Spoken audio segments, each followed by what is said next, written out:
मित्रों, good morning, Ram Ram. तो आइए आज हम शुरू करने जा रहे हैं प्रशासनिक कानून, प्रशासनिक विधि। तो प्रशासनिक विधि के बारे में आज हम पढ़ेंगे। यानी कि जो प्रशासन को चलाने वाली जो प्रक्रियाएं जो होती हैं, जो नियम जो होती हैं, उन्हीं को क्या बोलते हैं, प्रशासनिक कानून और प्रशासनिक विधि। आइए शुरू करते हैं।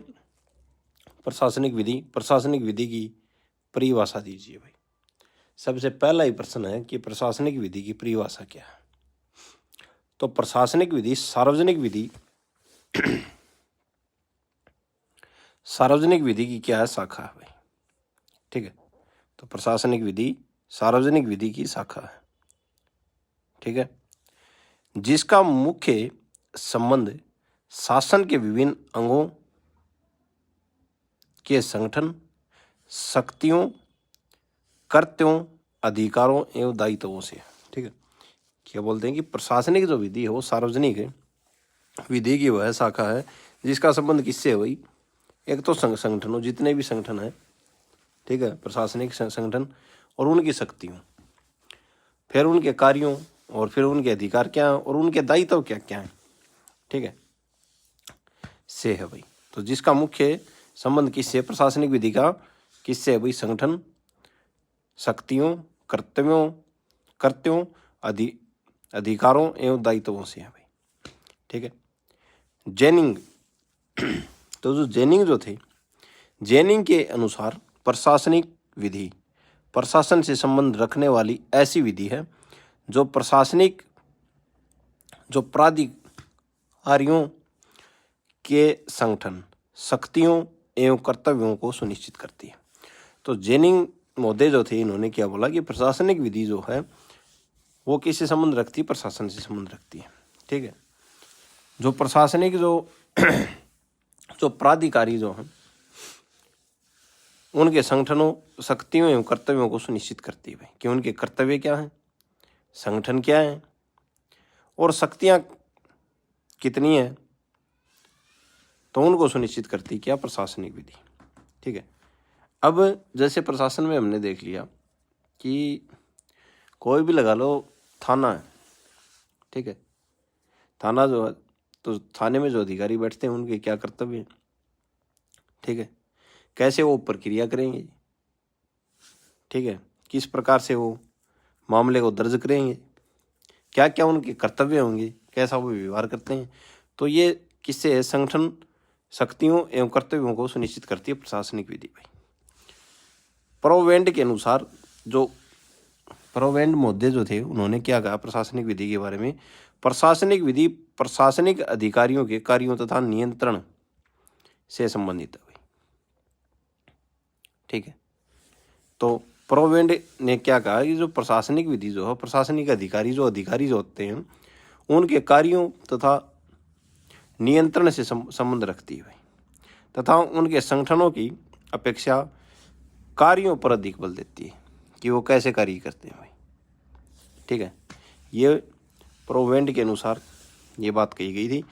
और जेनिंग के अनुसार क्या बात कही गई थी कि प्रशासनिक विधि प्रशासन से संबंध रखने वाली ऐसी विधि है जो प्रशासनिक प्राधिकारियों के संगठन, शक्तियों कर्तव्यों को सुनिश्चित करती है। लेकिन प्रोफेसर जो वेंड जो थे, इनके अनुसार क्या बोला गया कि जो प्रशासनिक विधि जो है वो क्या है, प्रशासनिक विधि प्रशासनिक अधिकारियों जो होते हैं अधिकारियों के कार्यों तथा नियंत्रण से संबंध रखती है भाई। ठीक है, आगे प्रोडाइसी के शब्दों में प्रशासनिक विधि, तो प्रोडाइसी ने भी प्रशासनिक विधि के बारे में कुछ बातें कही थी, उनको देखते हैं। उन्होंने क्या बोला था कि नंबर 1 पे बोला था, किसी भी राज्य की विधि का वह अंग है जो राज्य के सभी प्राधिकारियों की विधिक राशि एवं दायित्वों का, ठीक है, यानी कि प्रशासनिक विधि जो है वो किसी भी राज्य के जो अधिकारी जो होते हैं उनके प्राधिकारियों की विधिक परिस्थिति, ठीक है, परिस्थिति कैसी है उनकी उस समय की, एवं दायित्व, उनके दायित्व कैसे हैं भाई। ठीक है, फिर 2 नंबर पे इन्होंने बोला राज्य के अधिकारियों के प्रति सामान्य व्यक्तियों के अधिकारों एवं उत्तरदायित्वों का, ठीक है, यानी कि राज्य के जो अधिकारी जो हैं उनके प्रति जो सामान्य व्यक्ति जो हैं व्यक्तियों के अधिकारों एवं उत्तरदायित्वों का, ठीक है, तथा उस प्रशासनिक प्रक्रिया का निरूपण करती है जिसके द्वारा उन अधिकारों एवं दायित्वों को लागू किया जाए भाई, ठीक है। ये बात किसने कही थी? प्रो डाइसी ने। तो डाइसी ने क्या कहा था? डाइसी महोदय ने कि प्रशासनिक विधि जो है वो है कि जो राज्य की विधि का वह अंग है, जो राज्य के सभी जो प्राधिकारी जो हैं प्राधिकारों की विधिक परिस्थिति कैसी होगी और उनके दायित्व क्या होंगे, ठीक है। राज्य के जो अधिकारी हैं, अधिकारियों के प्रति जो सामान्य जो व्यक्ति जो हैं, सामान्य व्यक्तियों के अधिकारों एवं जो उनके उत्तरदायित्व हैं सामान्य व्यक्तियों के, वो निश्चित करेगी।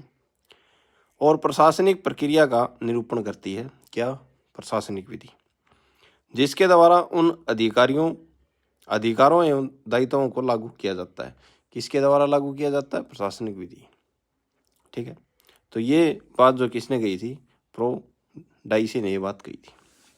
आगे देखते हैं भाई। अगला प्रश्न हमारे पास, प्रशासनिक विधि के महत्व को समझाइए भाई कि प्रशासनिक विधि का महत्व क्या क्या है। तो प्रशासनिक विधि अगर नहीं होगी तो राज्य के जो नियम जो हैं वो कैसे लागू होंगे? किसी भी ऑफिस में जाके देखेंगे तो काम के लिए जो लोग जो हैं इधर उधर भटकते मिलेंगे, क्योंकि कोई नियम ही नहीं है प्रशासनिक विधि, तो काम कैसे होगा? तो आइए समझते हैं प्रशासनिक विधि के महत्व को समझाइए। प्रशासनिक कानून सार्वजनिक या राज्य कानून की एक महत्वपूर्ण शाखा है, ठीक है। प्रशासनिक विधि क्या है? एक तो सार्वजनिक या राज्य कानून की एक महत्वपूर्ण शाखा है। यह सरकारी शक्तियों के प्रवर्तन और नियंत्रण से संबंधित है भाई। जो सरकारी शक्ति जो होती हैं उनके नियंत्रण से संबंधित है भाई क्या? प्रशासनिक विधि। यह प्रशासनिक एजेंसियों की संरचना, शक्तियों, कर्तव्यों, अधिकारों और दायित्वों से संबंधित है। तो प्रशासनिक विधि जो है, जितनी भी जो सरकारी एजेंसियां जो हैं उनके कर्तव्य क्या होंगे, उनकी संरचनाएं कैसे होंगी, ठीक है, उनकी शक्तियां क्या हैं और उनके अधिकार क्या और उनके दायित्व क्या हैं, उनसे संबंधित है भाई, ठीक है। जब से राज्यों ने कल्याणकारी स्वरूप अपनाया है, ठीक है, यानी कि कल्याणकारी स्वरूप जब से भी अपनाया है, लोगों का कल्याण करना, तब से उनके कार्यों में अपेक्षा से कहीं अधिक वृद्धि हुई है भाई, ठीक है। कल्याणकारी अब जो स्वरूप अपनाया राज्यों में, तो उनके जो अधिकार जो हैं, उनके कार्य जो हैं, उनमें वृद्धि हुई है भाई। संविधान की प्रस्तावना में सामाजिक, आर्थिक और राजनीतिक न्याय को शामिल करने से राज्य के कार्यों और जिम्मेदारियों में भी क्या हुई है? वृद्धि हुई है भाई, ठीक है। ऐसी स्थिति में शासन और प्रशासन को सभी प्रकार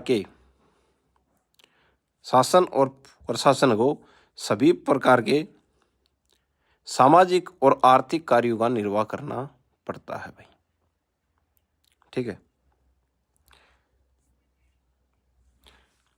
तो जब से राज्य ने कल्याणकारी नीति अपनाई है, तो तब से जो क्या हुआ है कि जो कार्यों में क्या हुई है? वृद्धि हुई है भाई। किसके? राज्य के कार्यों में वृद्धि हुई। तो संविधान की जो प्रस्तावना में क्या कहा है? सामाजिक, आर्थिक और राजनीतिक न्याय को शामिल करने से राज्य के कार्यों और जिम्मेदारियों में भी क्या हुई है? वृद्धि हुई है भाई, ठीक है। ऐसी स्थिति में शासन और प्रशासन को सभी प्रकार के सामाजिक और आर्थिक कार्यों का निर्वाह करना पड़ता है भाई।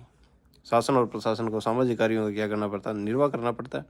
और आर्थिक, ऐसे मान लो सामाजिक कार्य में किसी के साथ मारपीट हो गई तो पुलिस को जाना पड़ेगा, सीधी बात है।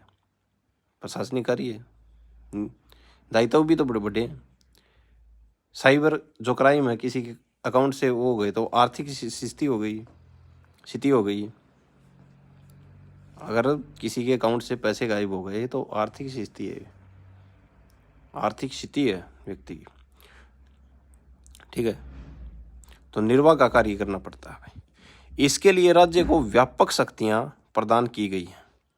इसके अलावा इसे अपने विवेक के अनुसार कार्य करने का एकमात्र अधिकार भी प्राप्त है भाई। ठीक है, बर्नार्ड के शब्दों में ये शक्तियां प्रशासनिक मनमानी की संभावनाओं को बढ़ाती हैं भाई। ठीक है, जो प्रशासनिक शक्तियां जो हैं ये बर्नार्ड के अनुसार क्या है कि मनमानी है। ठीक है, मनमानी की संभावनाओं को बढ़ाती हैं भाई। ठीक, प्रशासनिक कानून प्रशासनिक मनमानी पर अंकुश लगाता है भाई। ठीक है, तो प्रशासनिक कानून का क्या काम है? प्रशासनिक जो मनमानी है उस पर अंकुश लगाता है। अगर प्रशासनिक कानून नहीं हो, नियम नहीं हो, तो जो एजेंसियों में जो बैठा है कोई भी अधिकारी वो अपनी मनमानी करेगा, अगर उस पर नियम नहीं हो तो। इसलिए प्रशासनिक विधि का क्या काम है? एक महत्व क्या है? महत्व ये भी है कि जो प्रशासनिक कानून प्रशासनिक मनमानी पर क्या लगाता है? अंकुश लगाता है और नियंत्रण एवं संतुलन की व्यवस्था बनाए रखता है। ठीक है, यह वह कानून है जो कानून के शासन को बढ़ावा देता है। ठीक है, तो प्रशासनिक विधि कानून के शासन को क्या देती है? बढ़ावा। अगर प्रशासनिक विधि नहीं होगी, किसी के ऊपर रोक नहीं होगी, ठीक है, तो क्या होगा? वो मनमाने ढंग से अधिकारी अपना काम करेगा। तो ये मनमानेपन पर भी क्या लगाती है? रोक लगाती है प्रशासनिक विधि। तो ये थे प्रशासनिक विधि के महत्व। आगे देखते हैं। प्रशासनिक विधि के मुख्य स्रोत कौन कौन से हैं भाई? ठीक है, तो प्रशासनिक विधि के मुख्य स्रोत सबसे पहले तो संविधान होगा, मुख्य स्रोत है। फिर विधायन यानी कि कानून होगा, फिर अध्यादेश होंगे और फिर अधिसूचनाएं एवं परिपत्र। ठीक है, तो सबसे पहले क्या है? संविधान, फिर है विधायन यानी कि कानून, ठीक है, फिर अध्यादेश और फिर अधिसूचनाएं सरकार द्वारा और फिर परिपत्र। एक को देखते हैं इनमें। ठीक है, प्रशासनिक विधि के मुख्यतः 4 स्रोत, जिनमें से 3 का उल्लेख यहाँ किया गया है भाई। कौन कौन से? एक तो संविधान, यह प्रशासनिक विधि का एक महत्वपूर्ण स्रोत है। इसमें विभिन्न प्रशासनिक अभिकरणों जैसे वित्त आयोग, लोक सेवा आयोग की संरचना और उनके अधिकारों व शक्तियों पर नियंत्रण का उल्लेख किया गया है। ठीक है, कि वित्त आयोग जो है और लोक सेवा आयोग, ठीक है, जहाँ से भर्तियाँ होती हैं, यूपीएससी बोलते हैं जिसको। तो एक तो संविधान है प्रमुख स्रोत। ठीक है, यह प्रशासनिक विधि का महत्वपूर्ण स्रोत है। इसमें विभिन्न प्रशासनिक अभिकरणों जैसे वित्त आयोग, लोक सेवा आयोग की संरचना, कि इनकी संरचना कैसी हुई, कैसे कैसे बनेंगी। ठीक है, और फिर इसी में दे रखा कि इनका विघटन कैसे होगा, इनके अध्यक्ष कैसे बदले जाते हैं और इनके अधिकार क्या क्या होंगे, इनकी शक्तियाँ क्या क्या होंगी और उन पर नियंत्रण कैसे लागू होगा। ठीक है, तो पहला स्रोत है संविधान। फिर दूसरा विधायन या कानून प्रशासनिक निकायों का निर्माण करता है भाई, कि प्रशासनिक जो कानून जो हो कैसे बनेंगे भाई, और उनके अधिकार क्या होंगे, उनके कर्तव्य क्या होंगे, शक्तियाँ निर्धारित करता है। तो कानून शक्तियाँ निर्धारित करता है कि इसके कहाँ तक इनकी शक्तियाँ होंगी। प्रत्यायोजित विधायन भी इसी का हिस्सा है भाई। ठीक है, आगे है अध्यादेश। अध्यादेश भी क्या होता है? अध्यादेश के द्वारा भी कानून ये बनाया जाता है भाई। अध्यादेश सूचना एवं परिपत्र, इनका उपयोग प्रशासनिक शक्तियों को नियंत्रित करने और अभिकरणों के सर्जन के लिए समय समय पर किया जाता है भाई। ठीक है, तो यह अध्यादेश भी क्या है? प्रशासनिक शक्तियों को नियंत्रित करता है। न्यायिक निर्णय प्रशासनिक कानून के स्रोत के रूप में उभरे हैं भाई। तो एक न्यायिक निर्णय होते हैं। ठीक है, तो न्यायिक निर्णय भी क्या है? प्रशासनिक कानून के स्रोत के रूप में उभरे हैं।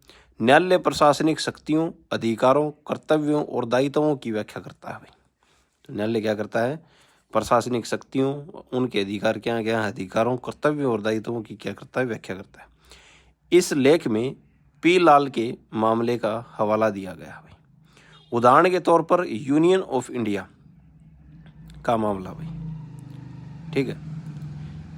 उस मामले में सर्वोच्च न्यायालय ने फैसला सुनाया कि वरिष्ठता संबंधित मामलों पर निर्णय लेने का अधिकार केंद्रीय प्रशासनिक न्यायाधिकरण के पास है, ठीक है। तो वरिष्ठता संबंधित मामलों पर निर्णय लेने का अधिकार किसके पास है? केंद्रीय प्रशासनिक न्यायाधिकरण के पास है भाई, ठीक है। आइए आगे देखते हैं भाई। आगे है एक प्रश्न है, वो क्या है? ड्रॉइट प्रशासन पर चर्चा करें भाई।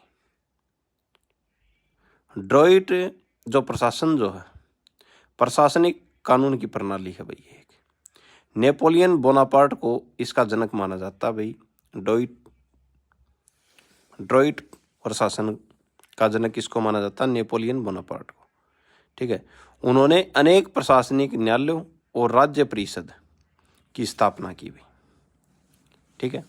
नेपोलियन ने अनेक क्या किए? उन्होंने प्रशासनिक न्यायालयों और राज्य परिषद की स्थापना की। बाद में उन्होंने सामान्य अदालतों को प्रशासनिक मामलों में हस्तक्षेप करने से रोक दिया, ठीक है। और ऐसे मामले पर अन्य अधिकार क्षेत्र राज्य परिषद को सौंप दिए भाई, ठीक है।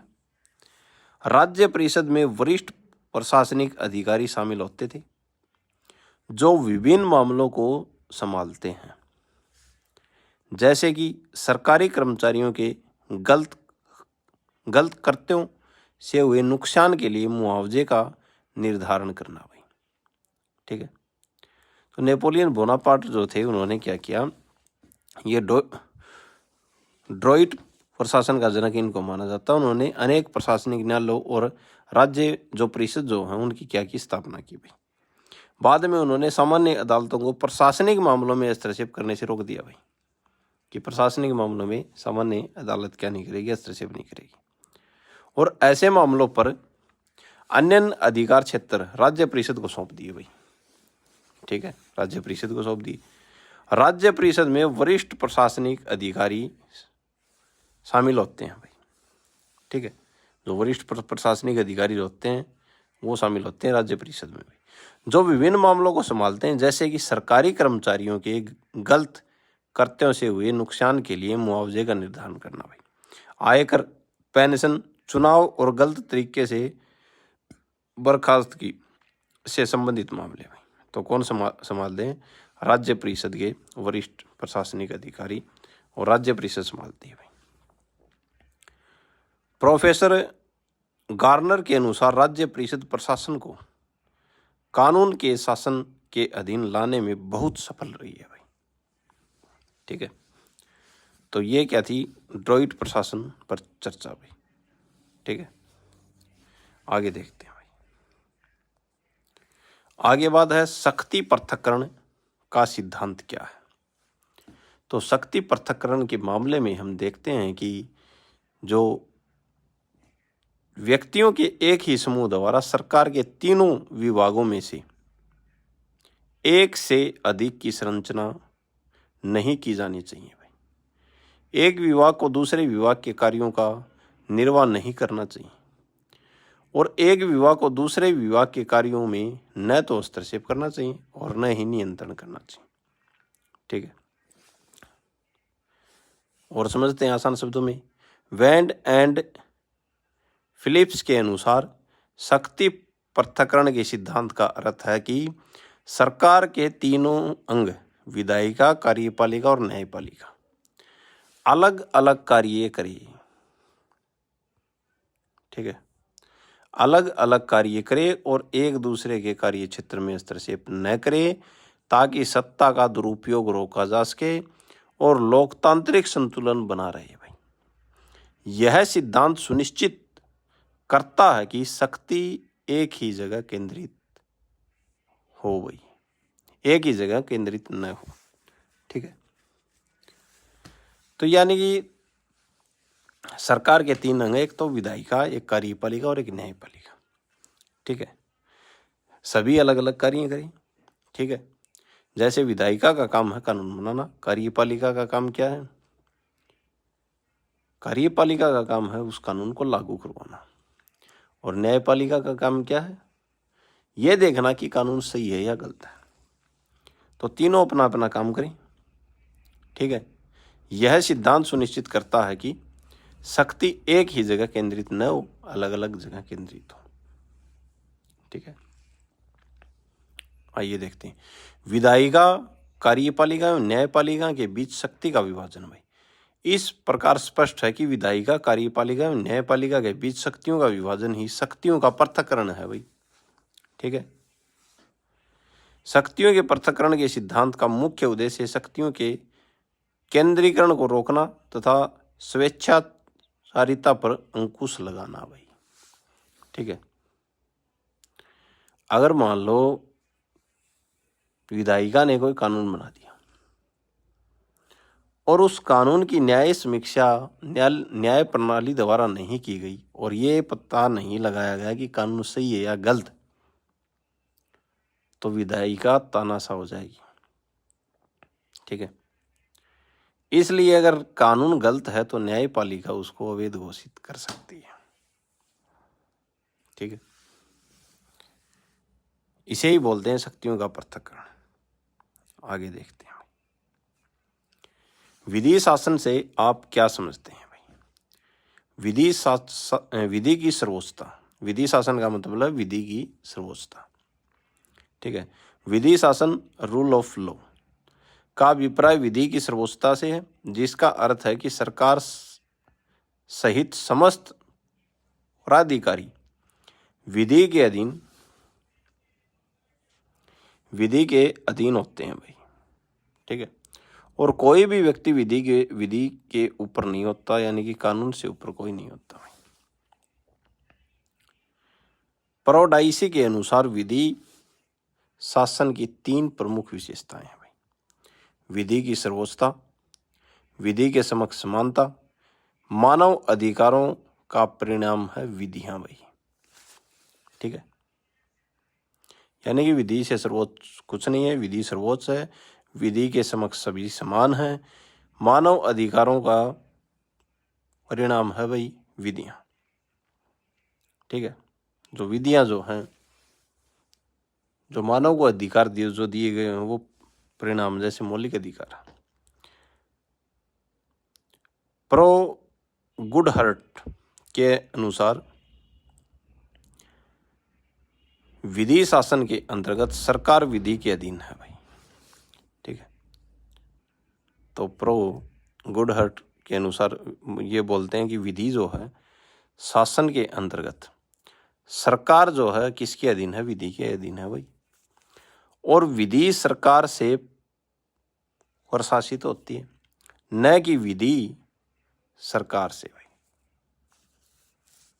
ठीक है, ये बोलते हैं कि विधि शासन के अंतर्गत सरकार विधि के अधीन है, सरकार जो किसके अधीन है, विधि के अधीन है, और विधि सरकार से प्रशासित होती है, यानी कि सरकार ही बनाएगी विधि, न कि विधि सरकार से।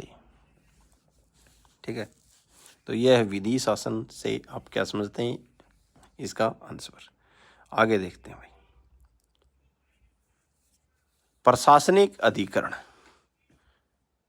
प्रशासनिक अधिकरण क्या है भाई, वे अर्ध न्यायिक निकाय हैं जो कार्यपालिका यानी कि सरकार द्वारा विशिष्ट प्रशासनिक या सेवा संबंधी विवादों के त्वरित और विशेषज्ञता आधारित समाधान के लिए गठित किए जाते हैं। भाई ठीक है, तो प्रशासनिक अधिकरण क्या है, सरकार द्वारा विशिष्ट प्रशासनिक या सेवा संबंधी विवादों, ठीक है, विशिष्ट जो प्रशासनिक ही होंगे वो विशिष्ट प्रशासनिक मामले और सेवा संबंधी विवादों के त्वरित और विशेषज्ञता आधारित समाधान के लिए गठित किए जाते हैं। भैया ये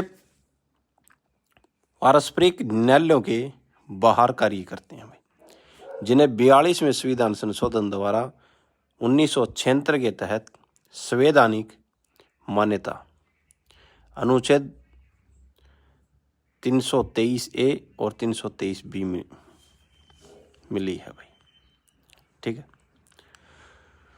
प्रशासनिक अधिकरण की मुख्य विशेषता क्या है भाई? ठीक है, 323 में क्या है, वो लोक सेवा आयोग है। प्रशासनिक अधिकरण की मुख्य विशेषता क्या है भाई? अर्थ और कार्य। यह कार्यपालिका का एक अंग है जो न्यायिक कार्य करता है भाई। ठीक है, जैसे सरकारी कर्मचारियों की भर्ती, सेवा, शर्तें, कर और भूमि अधिग्रहण जैसे मामलों का निपटारा करता है भाई। ठीक है, एक तो प्रशासनिक अधिकरण का ये कार्य हो गया। आगे देखते हैं, न्यायालय से भिन्नता। ये सामान्यतः न्यायालय की तुलना में कम औपचारिक होते हैं भाई, और प्राकृतिक न्याय के सिद्धांत पर, प्राकृतिक न्याय सिद्धांतों का क्या करते हैं भाई? पालन करते हैं भाई। तो न्यायालय से क्या होंगे? कम औपचारिक हैं। आगे देखते हैं, इसमें कानून के साथ साथ प्रशासनिक मामलों के विशेषज्ञों को भी शामिल किया जाता है भाई।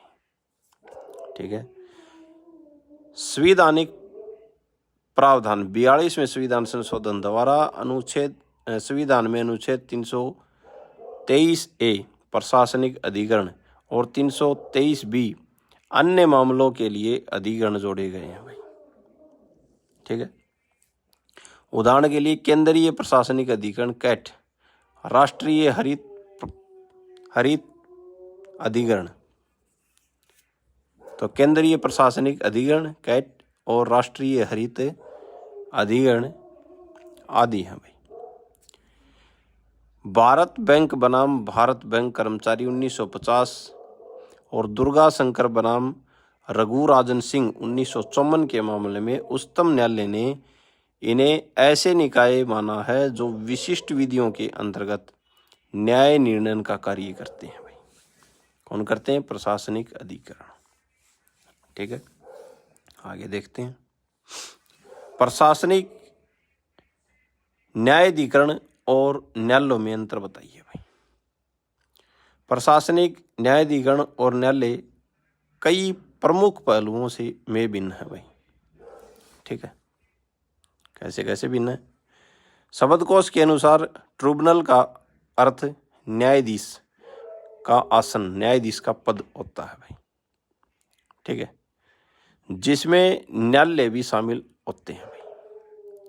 हालांकि प्रशासनिक न्यायाधिकरण और अदालतों के बीच कुछ अंतर है। ऐसी कंपनीज बनाम शर्मा के मामले में यह कहा गया कि सभी न्यायालय प्राधिकारी हैं, लेकिन सभी प्राधिकारी न्यायालय नहीं है भाई। ठीक है, इसमें दोनों के बीच का अंतर स्पष्ट हो जाता है भाई। इसी प्रकार हरिनगर शुगर मिल कंपनी बनाम श्याम सुंदर 1961 के मामले में यह माना गया कि यद्यपि संविधान के अनुच्छेद 136 के तहत ट्रिब्यूनल और न्यायालय शब्दों का प्रयोग समानार्थी रूप से किया गया है, जिसका अर्थ एक ही है, लेकिन वास्तव में वे एक ही नहीं है भाई। ठीक है, आगे देखते हैं, इन दोनों के बीच मुख्य अंतर निम्नलिखित है भाई। न्यायालय सामान्यतः साक्ष्य और प्रक्रिया से संबंधित कानून से बंधे होते हैं भाई। ठीक है, न्यायालय में क्या होते हैं? एक तो साक्ष्य और एक प्रक्रिया होती है साक्ष्य, जबकि न्यायाधिकरण सामान्यतः साक्ष्य और प्रक्रिया से संबंधित नियमों द्वारा शासित नहीं होते भाई। ठीक है, एक अंतर होगा। अंतर दो, न्यायालयों का अधिकार क्षेत्र सामान्य होता है भाई, जबकि न्यायाधिकरणों का अधिकार क्षेत्र विशिष्ट प्रकृति का होता है भाई। ठीक है, विशिष्ट प्रकृति का होता है, लेकिन न्यायालयों का क्या होता है? अधिकार क्षेत्र सामान्य होता है। अदालती कार्रवाई आमतौर पर खुले में होती है और पक्षकार अधिवक्ताओं द्वारा प्रतिनिधित्व कर सकते हैं, जो कि न्यायाधिकरणों में आमतौर पर नहीं होता भाई। तीसरा फर्क ये हो गया भाई, न्यायालयों के पीठासीन अधिकारी एक निश्चित आयु प्राप्त करने पर सेवानिवृत्त हो जाते हैं भाई, जबकि प्रशासनिक न्यायाधिकरणों के सदस्यों को एक विशिष्ट अवधि के लिए नियुक्त किया जाता है भाई। ठीक है, ये भी एक पॉइंट है। न्यायालयों की कार्रवाई न्यायिक प्रकृति की होती है, जबकि न्यायाधिकरणों की कार्रवाई अर्ध न्यायिक प्रकृति की होती है। ठीक है। प्रमुख प्रशासनिक न्यायाधिकरण केंद्रीय प्रशासनिक न्यायाधिकरण कैट, यह केंद्र सरकार के कर्मचारियों के लिए है, जिसका मुख्यालय कहाँ पे है? नई दिल्ली में है भाई। फिर राज्य प्रशासनिक न्यायाधिकरण सेट, यह विभिन्न राज्यों में राज्य सरकार के कर्मचारियों के लिए कार्यरत है, जैसे महाराष्ट्र, हिमाचल प्रदेश आदि में। अन्य प्रमुख विशिष्ट न्यायाधिकरण राष्ट्रीय हरित न्यायाधिकरण पर्यावरण संबंधी मामलों के लिए है। आयकर अपीलीय न्यायाधिकरण आयकर विवादों के लिए है। रेलवे दर न्यायाधिकरण रेलवे से संबंधित मामलों के लिए है। श्रम न्यायालय और औद्योगिक न्यायाधिकरण श्रम विवादों के लिए है। और उपभोक्ता विवाद निवारण आयोग उपभोक्ता मामलों के लिए है। तो ये क्या है? ये है न्यायाधिकरण। तो आज हमने प्रशासनिक विधि के कुछ अंग देखे, यहाँ तक हमने चर्चा की। तो आज के लिए इतना ही। आशा आपको समझ में आया होगा। अगर अच्छा लगता है तो चैनल को सब्सक्राइब, लाइक करें, शेयर करें। इसी के साथ धन्यवाद।